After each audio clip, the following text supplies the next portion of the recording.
नमस्कार दोस्तों, आज मैं आपको बताने वाला हूं कुछ ऐसे आसान तरीके जिससे आपका कंप्यूटर रॉकेट की तरह तेज़ हो जाएगा, वो भी बिना नया कंप्यूटर ख़रीदे।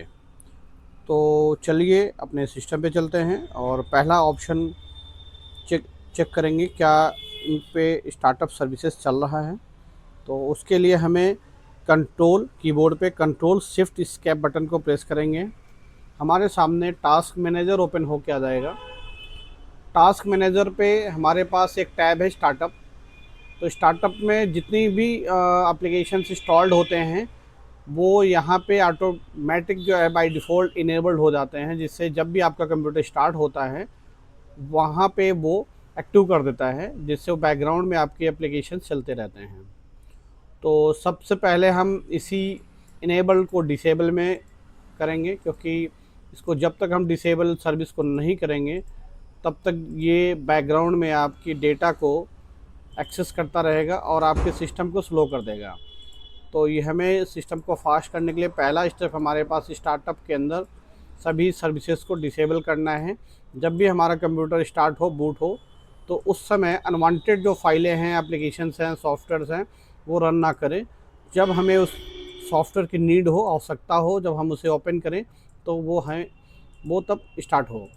तो सबसे पहले हमने यहाँ पे सभी एप्लीकेशन को हमने स्टार्टअप को डिसेबल कर दिया है, ठीक है।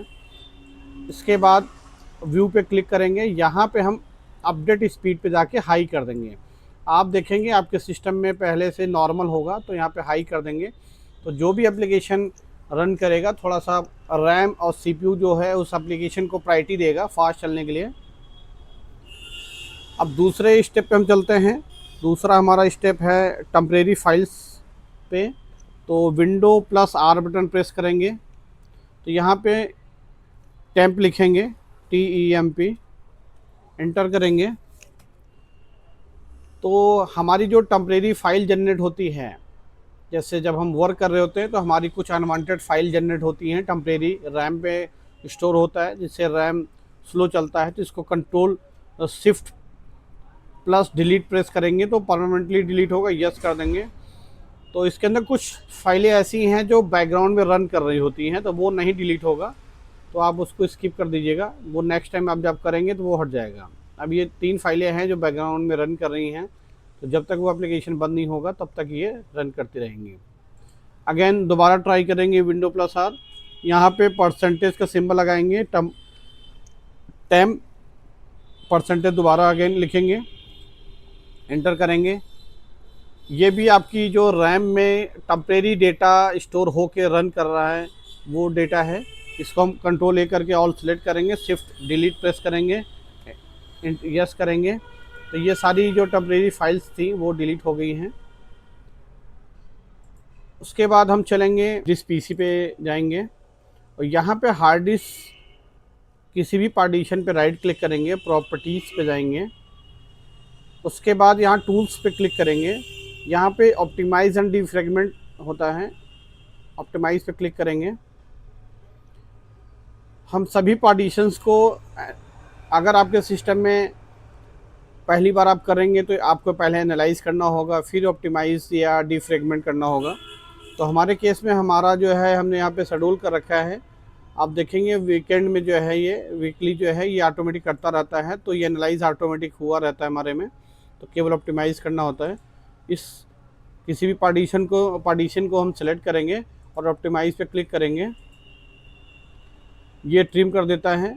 जैसे आप देखेंगे यहाँ पे एनालाइज ऑप्शन आ गया, इसको एनालाइज कर देंगे, ये डेटा को एनालाइज करेगा। इसका मुख्य काम यह है कि जब भी हम वर्क करते हैं कंप्यूटर में, जो भी फाइल क्रिएट करते हैं, कॉपी पेस्ट करते हैं या जो भी वर्किंग करते हैं, तो ये सपोज़ कीजिए आपके हार्ड डिस्क है, हार्ड डिस्क जो है स्पीड 1 मिनट में 7200 राउंड लगा रहा होता है। तो जब हम डेटा को कॉपी पेस्ट करते हैं तो वो डेटा कहीं भी रख देता है, और जब आप उसको आपके हिसाब से लगता है कि मैंने किसी एक पर्टिकुलर एक फ़ोल्डर में रखा हुआ है, लेकिन ऐसा नहीं होता। डेटा जो है कहीं भी रीड राइट हो जाता है। हाँ, उनको इंडेक्स पता होता है कि कौन सी फ़ाइल कहाँ पे है। तो जब भी हम उस फाइल को दोबारा अगेन उसको एक्सेस करते हैं तो वो सबसे पहले सिस्टम ढूंढता है कि इसकी जो इंडेक्स फाइल है या इसकी सपोर्टिंग फाइल है वो कहाँ पे है। तो वो जो ढूंढने में टाइम लगता है वो हमारा थोड़ा सिस्टम स्लो हो जाता है, उसी को स्लो कहते हैं। तो इससे ये करने से ये फ़ायदा हो जाता है कि जब भी हम एनालाइज या ऑप्टिमाइज़ या डिफ्रैगमेंट करते हैं तो ये क्या करता है, रैंकिंग सिस्टम में काम करता है कि यानी एक ए कैटेगरी का है तो ए में रख देगा, बी है तो बी में रख देगा, सी में है तो सी में रख देगा। तो ये क्या करता है कि आपके सभी डेटा को एक बिल्कुल रैक सिस्टम कर देता है, जिससे जब भी हम एक्सेस कमांड देते हैं, प्रॉम्प्ट देते हैं कंप्यूटर को कि हमें ये फ़ाइल ओपन करते हैं, वो उसको पता है कि उसकी फ़ाइल कहाँ कहाँ पड़ी है और वो सब इकट्ठा करके एक जगह रखता है, जिससे वो कंप्यूटर फास्ट मूवमेंट पे काम कर लेता है। तो ये ज़रूर करें। साथ में यहाँ पे आप जनरल टैब पे क्लिक करेंगे तो डिस्क क्लीनअप है, इसको ज़रूर आप वीकली किया करें, क्योंकि हमारे कंप्यूटर के अंदर अनवांटेड बहुत सारी अपडेट्स आप फाइलें होती रहती हैं। तो ये हम लोग यूज़ नहीं करते, और यूज़ ना होने की वजह से हमारी जो सी पार्टीशंस हैं और विंडोज़ की फ़ाइलें हैं वो ग्राफ फाइल अब यहाँ पे देखेंगे 3 GB की जो अपडेट फ़ाइल है, जो हमारे किसी काम का नहीं है, डाउनलोड हुआ था, अपलोड हो गया था।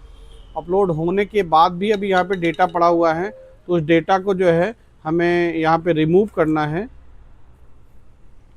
तो यहाँ पे सबसे पहले ओके करते हैं, सबको सिलेक्ट कर रखा है हमने, डिलीट किया, तो ये हमारी जो अपग्रेड डाउनलोड फाइल थी वो डिलीट हो जाएगी। तो हमारा जो सी पार्टीशन है वो आप देखेंगे यहाँ से स्पेस थोड़ा सा ठीक हो जाएगा, कम कर देगा। 180 जो 18 GB अभी जो फ्री है तो स्पेस थोड़ा सा बढ़ जाएगा।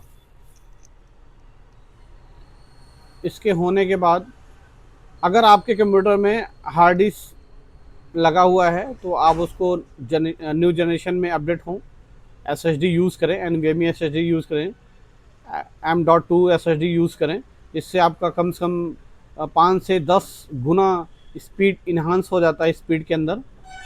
और रैम कोशिश करें, अगर विंडो 10 यूज़ कर रहे हैं तो 8 GB के नीचे रैम ना यूज़ करें, उससे आपकी परफॉर्मेंस पे बहुत फ़र्क पड़ता है।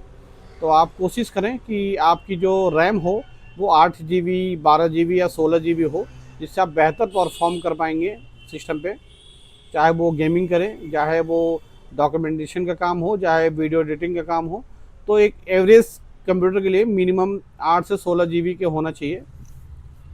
4 GB में अगर आप इंस्टॉल करते हैं तो 4 GB में विंडो का नीड होता है, तो विंडो ही रन कर पाता है। तो ये इतने टिप्स अगर आप फॉलो करते हैं तो आपका सिस्टम कम से कम 5 से 7 गुना स्पीड पहले के मुकाबले बढ़ जाएगा। तो आज का हमारा टॉपिक यही था कि हम कैसे अपने कंप्यूटर को स्पीड अप कर सकते हैं। दोस्तों, इन सिंपल स्टेप्स को फॉलो करके आप अपने कंप्यूटर को कुछ ही मिनटों में सुपर फास्ट बना सकते हैं। वीडियो पसंद आए तो लाइक करें, शेयर करें और सब्सक्राइब ज़रूर करें। आपका सपोर्ट हमारे लिए बहुमूल्य है। धन्यवाद।